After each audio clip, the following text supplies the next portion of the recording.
Right, hello and welcome to this session. Today we're going to talk about the spatial variability, and what we will do is first of all introduce the concept of spatial variability of observations, and we will have two examples to understand. Oh, sorry, this is D instead of J. So to understand how to use spatial variability in practice. Okay, so let's jump into it. Uh, so the spatial variability of observation is just the way in which the quantity we're analyzing or studying vary. I mean, the way in which the quantity we are studying or analyzing by the mean of the collected observation vary into space or time, and sometimes you can have special space and time variation. So to explain this better, I have the following examples. The first one, uh, uh, in this example, we want to guess something at those two locations, A and B, and so let be this example. And in this one, as I said, we would like to know if A and B are infected by COVID-19. And in this example, the zero, so this value, the zero, means that you're not infected, and one means that you are infected by COVID-19. So if you were asked to answer this question, what what will be your guess? Uh, I'm probably sure you will say, well, the probability for B to equal 0 is 1, and the probability for B to equals 1 is 0. Same as for A. And then you might be right because, yeah, the data available can support your answer.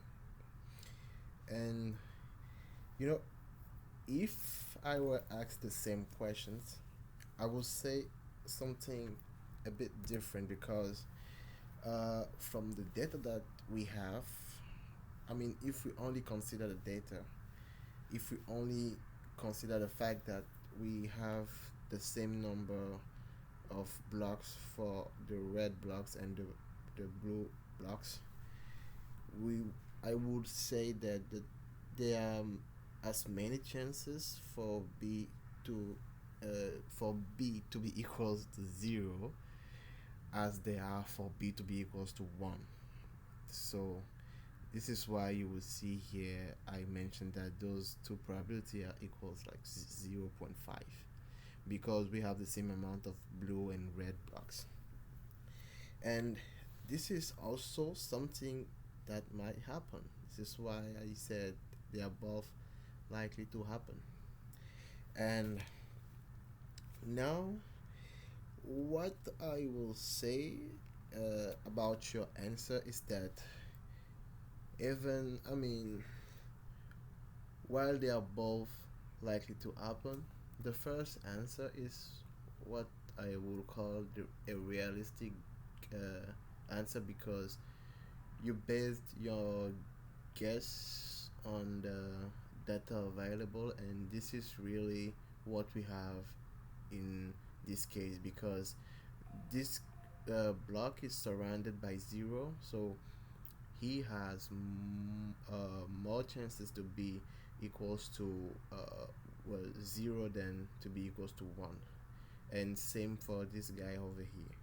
So this answer is realistic, and this one is just from the theory that we have about computing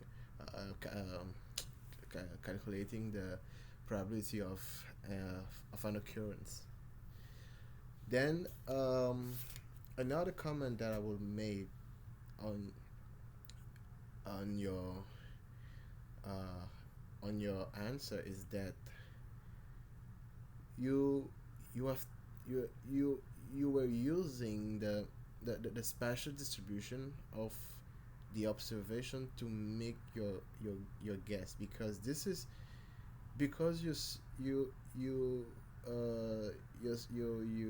realize that this block B is surrounded by zero. Then you said, okay, B is really likely to be equals to zero. Okay, this is why we have this this one equals to one. And also the same thing for this block, because this block is surrounded by red blocks, so he's likely to be a red block. So this is why we have one here instead of zero. And you are right, as I said before, this is really a good guessing because of the data available. But I want you to keep in mind that your answer is supported by the spatial distribution of these blocks. Sorry, and I want you to keep that in mind because we are going to use that configuration, that spatial distribution or configuration in more depth in the second example, because I want you to really understand how important the distribution and how important the value distributed are when we are running an estimation at a precise location. So welcome to our second example, and our second example in a first look seems to be complex, but let me tell you this, I promise you would understand as well as you did in the first example. It's really simple to understand. So the survey is simple. We question this fellow in blue and collect the answer in order to guess the color of his shirt. And what we're doing here, or let me say, what we want here is to assign a degree of confidence to the answer from each of the questionnaire, and we to do that we are going to use the spatial variability. So um, yeah, again, we also need because I do mention here like that we also need a spatial variability to properly define a vicinity to consider while making estimations.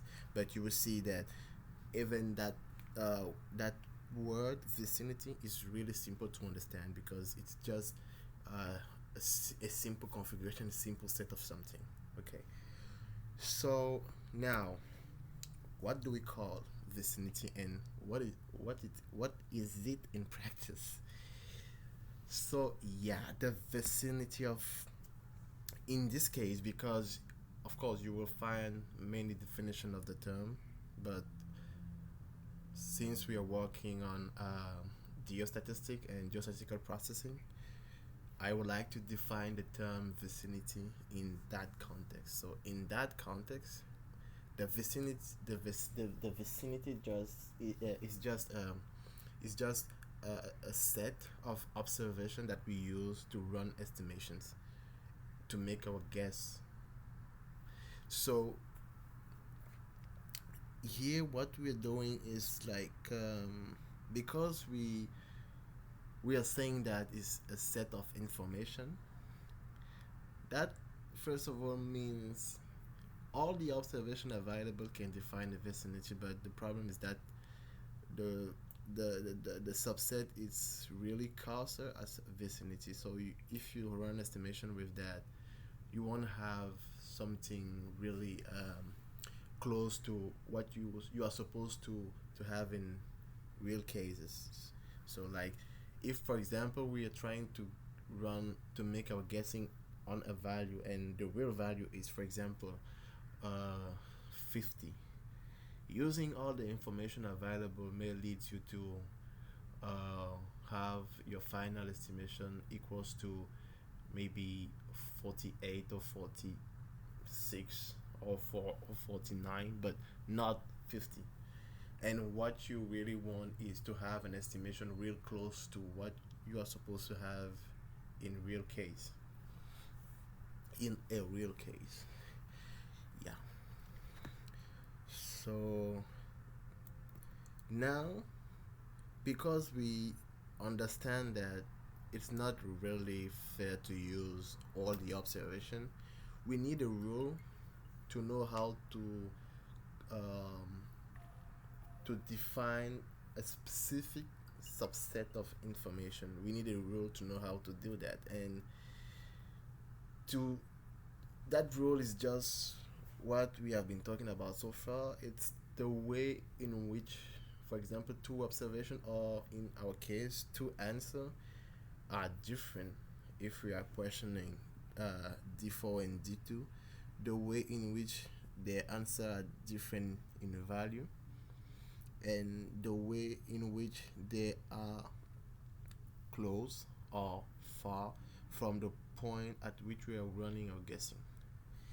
So now this is how we define, because we already understand that all these subset, this is V2 for example, it's a subset of information that we can use to guess the value here, or maybe in our case guess the color of a shirt.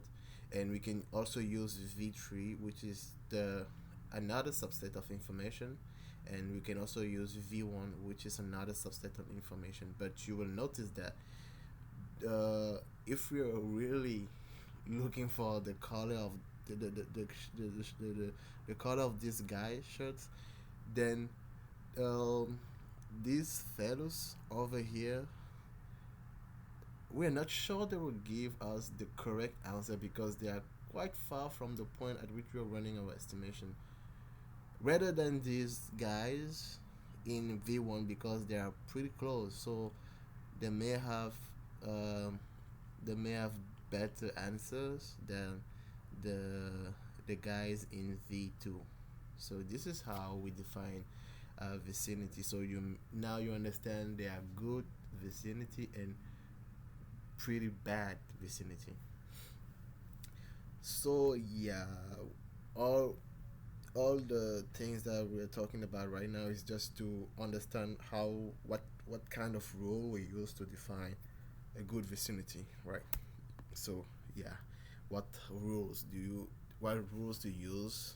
You might ask, and I think I've just answered that question. And now, in geostatistic, we use the distance between observation and the way they are alike in the meaning, which means that the distance between observation is like this these lines, the green line and the black, because the green line is the green line is just like the distance between D3 and A is really big with with comparison to the distance between B3 and A. This is much bigger than this one. So definitely this one will have uh, the greater degree of confidence because he is closer than this one. So this is how we proceed. And again, for for 2 point which are that which are closer, we need to know how they vary in sense of mean. For I mean, how their value vary. For example, if this guy said this shirt is white and this one say this shirt is black, definitely there is a problem, right? And we have to understand that. We have to understand how the answer from all these blue fellows vary, because it's important. It will define it will define the realistic pattern of our estimation. So the best support of that characteristic is the special correlation function, and we may have, if we have enough time, I think we would talk a little bit more about that function. And that function is just a description of the special variability of your observations. Like I just said, we need to understand how spatially the answer from the blue fellows vary, and how they are spatially distributed around the point at which we are running our guessing. So now, as I said, normally if we had enough time, we would try to compute this function, because this function is an experimental version of the special correlation function, and this is what we use to quantify the quantify the special correlation between observation, because it is that quantity, like that correlation, that we use to describe the a likeness of value in our domain. And most of the time, if you are about to start just a secret processing, you will have to compute this function first before anything else most of the time. But since we don't have enough time today, I just had this graph to let you know.